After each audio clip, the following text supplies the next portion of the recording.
네, 최근 대통령께서 대학 입시 문제를 직접 챙기면서 정시 비중 확대 방향을 말씀하셨습니다.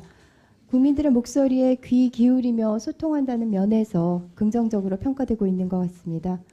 사회의 제반 문제가 다 그러하지만 특히 입시 문제는 다양한 이해 당사자들의 의견을 조율하는 것이 지극히 어렵다는 면에서 적절한 거버넌스 체계를 갖추는 것이 더욱 중요합니다. 문재인 정부는 이전 정부에서 청와대 직제에 있던 교육문화수석을 없애고 사회수석이 총괄하도록 되어 있습니다. 그런데 사회수석은 교육 이외에도 복지, 환경, 여성가족 문제 등 관할하는 범위가 넓습니다. 물론 교육문화수석이 있다고 해서 입시 문제가 불거지지 않거나 교육 공정성에 훼손이 발생하지 않으리라는 보장은 없지만 그래도 교육과 문화를 전담할 수석이 있다면 당정청이 보다 더 정교한 정책을 마련하고 사후 관리를 하는 데 도움이 되지 않을까 생각하는데요. 지금이라도 청와대 개편을 통해서 교육문화수석을 부활할 생각은 없으신가요, 비서실장님? 네, 지금 청와대의 그 조직 진단을 현재 검토하고 있습니다. 네, 그래서 조직 진단 과정에서 그 부분에 대해서 한번 저희들이 살펴보겠습니다. 네, 적극적으로 고려해 주시면 감사하겠습니다. 지난주 청와대 정무비서관이 국민청원에 답변을 했습니다. 그중에는 야당 원내대표의 각종 의혹에 대한 특검 요청건도 있었습니다. 우리 국민들께서는 부모 찬스, 스카이캐슬에서 벌어진 불공정 행태에 대해 분노하며 야당 원내대표 자녀 관련 의혹 청원에 36만 5천 명이 동참하셨습니다. 조국 전 장관 자녀에 대해서는 특수부 검사 수십 명이 동원되어 전격적인 압수수색과 더불어 전광석화와 같은 수사가 진행되고 자기소개서 한 줄 한 줄에 대해 현미경 검증이 이루어졌는데요. 본질상 동일한 야당 원내대표 자녀 문제에 있어서는 시민단체 고발이 서울중앙지검 형사부에 배당이 되고 나서는 감감무소식입니다. 첫 고발이 9월 16일에 이루어졌으니까 벌써 한 달 반이 지났지만 고발인 조사도 하지 않았고 답답한 시민단체는 세 차례 고발을 더하기도 했습니다. 이 사안에 대해 많은 국민들께서 몹시 궁금해하시면서 저에게 질의해달라고 요청하셨습니다. 수사의 형평성을 맞추려면 야당 원내대표 딸과 관련해 성신여대 입학처와 교무처 압수수색하고 당시 총장, 입시 때 면접했던 교수들, 성적을 올려둔 교수들 모두 소환해야 합니다. 또 아들의 제1저자 포스터 관련해서 서울대 윤모 교수를 소환하고 실험실과 연구실 압수수색해서 연구노트 확보하고 공저자들 참고인으로 불러서 어떤 도움을 주었는지 확인하고 포스터 파일이 작성된 컴퓨터에서 수정 파일들이 어떻게 만들어졌는지 포렌식하고 포스터 제출 시 학회 측과 주고받은 이메일이 누구의 것이었는지 철저하게 조사해야 하는 거 아닌가요?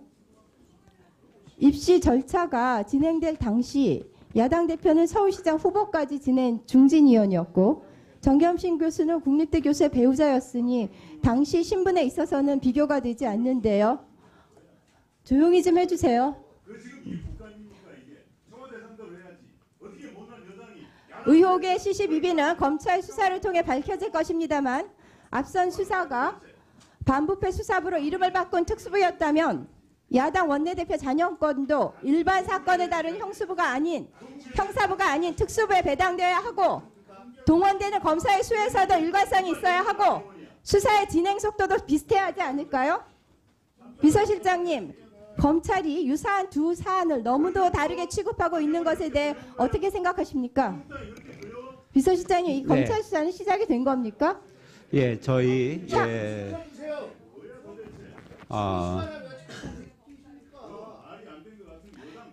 이거 시간 좀 멈춰 주시겠어요?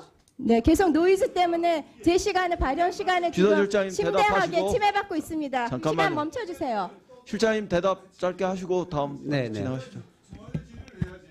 아니 오늘 청와대 국민청원에 올라왔지 않습니까? 36만 5천 명이.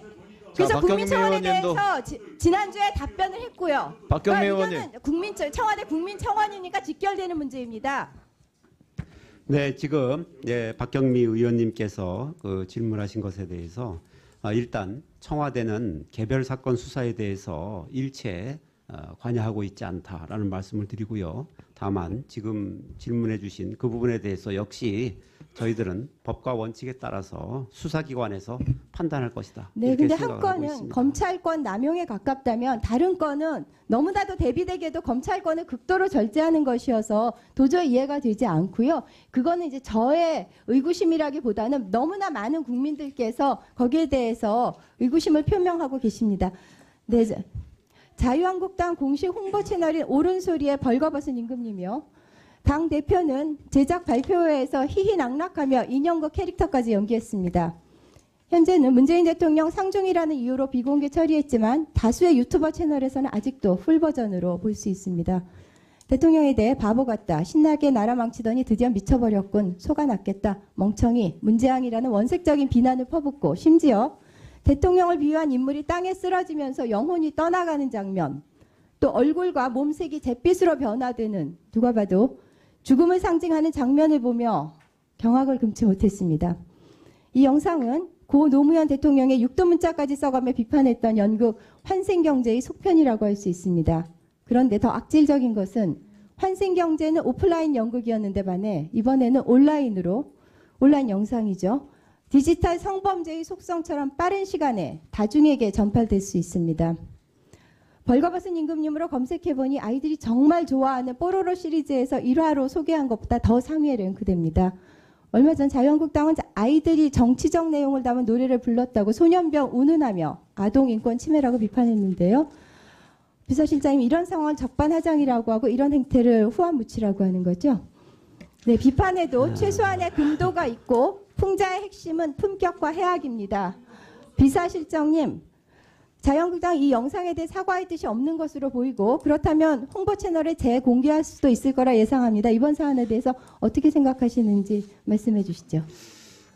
네, 저희는 국가 원수에 대한 최소한의 예의는 지키는 것이 맞다고 생각을 합니다. 참 안타까운 일입니다. 저희들은 정치에 있어서도 좀 품격이 있었으면 좋겠다, 이런 생각은 가지고 있습니다.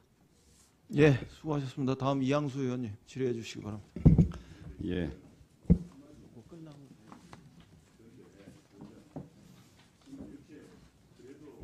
잠깐만요. 그냥 의사진행 발언을 그냥 하시죠. 그럼. 먼저 하시고 하겠습니다.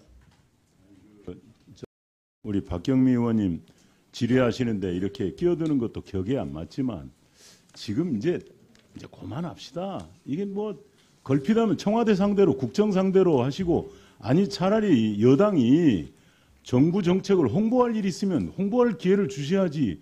아유, 어찌든 걸필만 하면 야당 원내대표를 이렇게 공격하고 그렇습니까? 아니, 어떻게 이게 무슨 정말 국정감사입니까?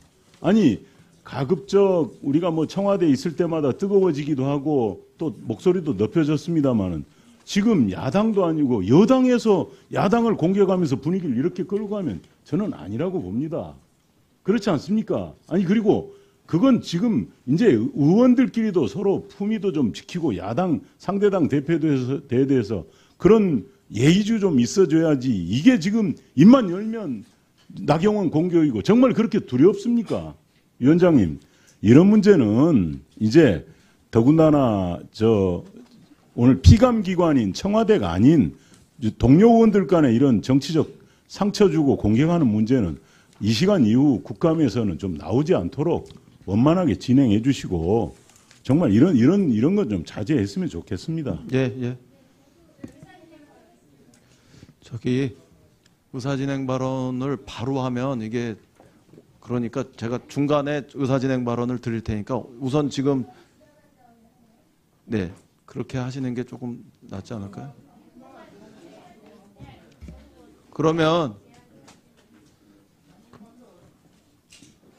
그럼 재은경 의원님이 하시고